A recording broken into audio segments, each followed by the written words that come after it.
trasladándolo a la Comisión Federal de Electricidad. Y entonces aquí nos encontramos con otro tipo de cuestiones que deberíamos de pensar. El camino debería de ser la figura del patrón sustituto. Para no estarnos diciendo con términos muy elevados, hablemos más como el pueblo.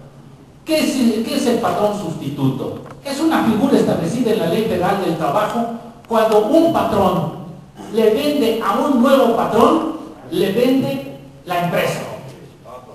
Ese es el patrón sustituto. El nuevo patrón adquiere todos los derechos de la empresa, pero también adquiere todas las obligaciones de la empresa, si no nada más son los de dulce, ¿verdad? Entonces al recibir Comisión Federal de Electricidad, todos los instrumentos de trabajo de la compañía de luz, de luz y fuerza, en ese momento procede la sustitución patronal. Pero no la van a otorgar. ¿Por qué? Porque regreso, son simuladores del derecho. En la Junta Federal de Conciliación y Arbitraje se está a los mandatos que da el secretario del Trabajo. Fíjense qué pena. Las juntas de conciliación y arbitraje son órganos constitucionales de justicia. Están en el artículo 123, pero los han venido subordinando diversos gobiernos, los han subordinado a órganos administrativos. Y por lo tanto, pues la Junta Federal de Conciliación y Arbitraje actúa según se le ordene el secretario del Trabajo, le ordena cómo hacer justicia. Se juntan, y aquí hay otra violación constitucional importante, en una sola persona, que es el secretario del Trabajo, se juntan las facultades ejecutivas y las facultades jurisdiccionales para hacer justicia. Tenemos ahí otro de los grandes hierros en los que nos encontramos.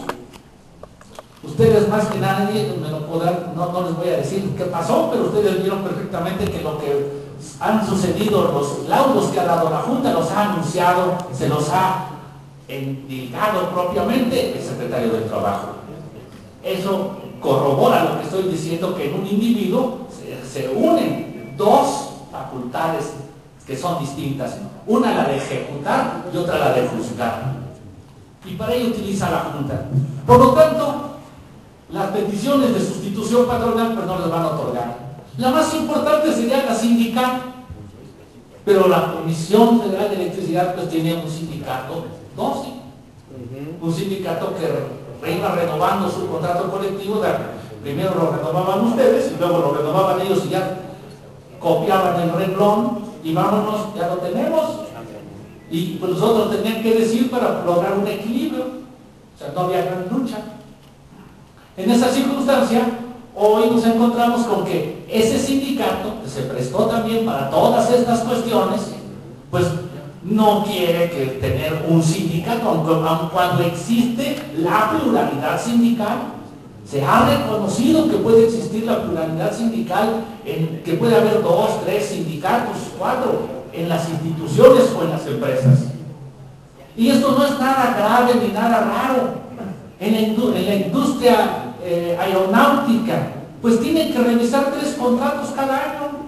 El de los trabajadores pilotos aviadores, los trabajadores sobrecargos y los trabajadores de tierra. ¿Y qué les pasa? ¿Quiebran? No, señores, se satanizan los derechos de los trabajadores. Aquí los trabajadores han sido sujetos de un despido masivo, pero son despidos injustificados.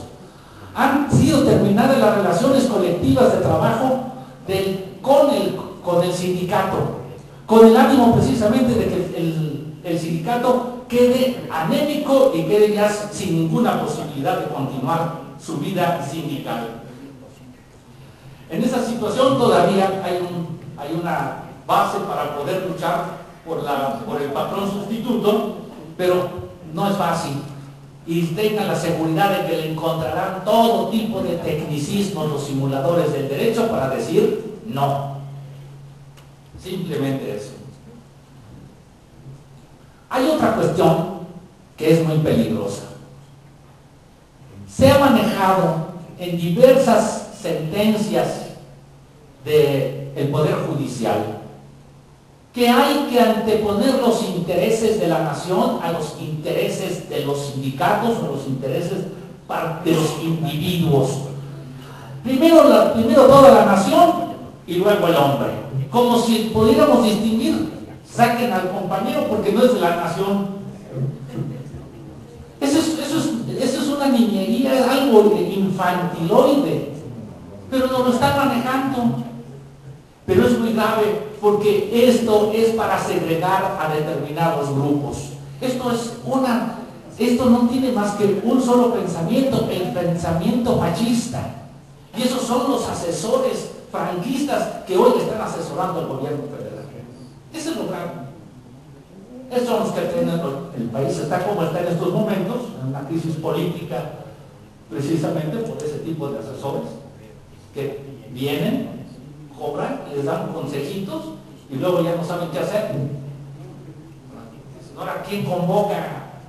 Pues Aguirre ya no puede. Ya no puede. Mira esta cuestión, señores, esta cuestión de los derechos sindicales que deben de anteponerse los derechos de la nación a los derechos sindicales, insisto, como si los sindicatos vamos a sustraer a 44,000 trabajadores, no son la nación. Están afectando a todos, pero no dicen en qué afectan. ¿Qué es lo que afectaba Luz y Fuerza? ¿En qué afectaba a toda la nación? ¿En el presupuesto? Hay presupuestos que se gastan peor. Digo, si lo quieren señalar así, pues hay presupuestos que se gastan peor. Las campañas, toallas y otro tipo de cosas. Y eso, pues, no ha sido considerado.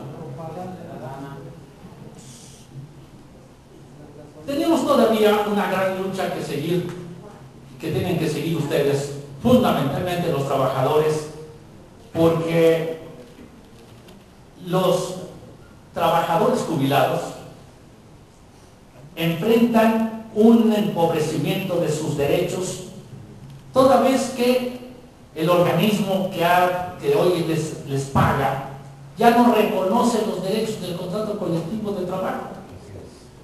Y si no hay aumentos progresivos en el contrato colectivo de trabajo, pues lógicamente que las jubilaciones se van a ir también congelando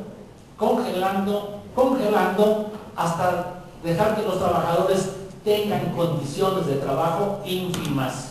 El gran pecado del Sindicato Mexicano de Electricistas había sido obtener condiciones de trabajo dignas. Eso es lo que les están impugnando. ¿Por qué tener condiciones de trabajo dignas? No, es que esto no lo tienen los demás trabajadores. Vergüenza les debería dar decirlo. Al contrario, el nivel alcanzado por este sindicato tendría que ser alcanzado por los demás trabajadores. Pero ahora no, regresemos a los trabajadores a los niveles de la ley, o sea, a los mínimos. Esa es lo que nos están expresando.